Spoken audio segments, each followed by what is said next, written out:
Hello everyone, good morning. मैं हूं doctor Shahrukh Hasan and welcome to Shahjahan heart hospital.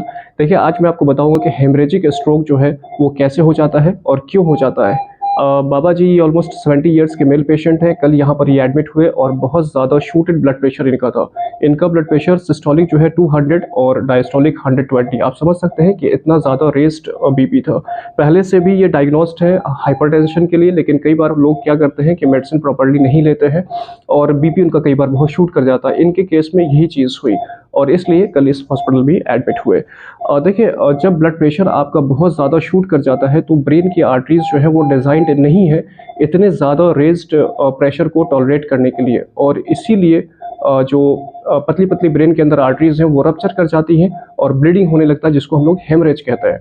और जिस पार्ट ऑफ ब्रेन में ये हेमरेज होता है और वो पार्ट जिस्म के जिस हिस्से को सप्लाई करता है उस पार्ट में वीकनेस या पैरालिसिस हो जाता है, जिसको लकवा मार देना कहते हैं। इनके केस में left sided upper and lower limbs में पैरेस्थीसिया हो चुका है। बहुत ज़्यादा पावर नहीं है, लेकिन ये है कि हम लोग जब ये पेशेंट कल यहाँ पर एडमिट हुए तो ऑलमोस्ट ये ब्लड प्रेशर इनका रेजिस्टेंट टाइप का था और लगभग 2 to 3 आवर्स लग गया ब्लड प्रेशर को नॉर्मल करने में।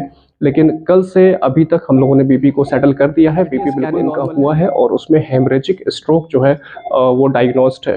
तो प्रोग्नोसिस जो है वो कंपैरेटिवली डिपेंड करता है पेशेंट के ऊपर, बिकॉज एक बार जब वीकनेस आ जाता है उसके बाद कितनी अच्छी रिकवरी होगी ये एक वैरी करता है पेशेंट टू पेशेंट। लेकिन हमेशा मैं ये चीज़ कहता हूँ कि देखिए, मैं हमेशा 3 चीज़ों को रिकमेंड करता हूँ: blood pressure, blood sugar and cholesterol. ये 3 चीज़ें को हमेशा ख्याल रखना है कि ये चीज़ें आपकी कभी भी शूट नहीं करें।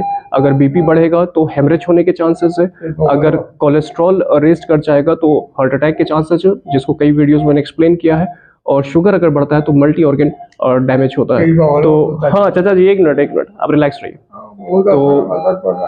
तो इनका थोड़ा सा मेंटल सेंसोरियम जो है वो भी अल्टर्ड हो गया है। ये पेशेंट थोड़ा सा बहुत प्रॉपरली ओरिएंटेड नहीं है, और तो इससे जो है बहुत ज़्यादा बचने की ज़रूरत है। अपनी बात को ख़त्म करूँगा। मैं समझता हूँ कि मैसेज कन्वे हो चुका है। बीपी, ब्लड शुगर और कोलेस्ट्रॉल लेवल, इसको हमेशा जो है इसका ध्यान रखिए, इससे बहुत ज़्यादा ख्याल करने की ज़रूरत है। So on this note, take care and thank you.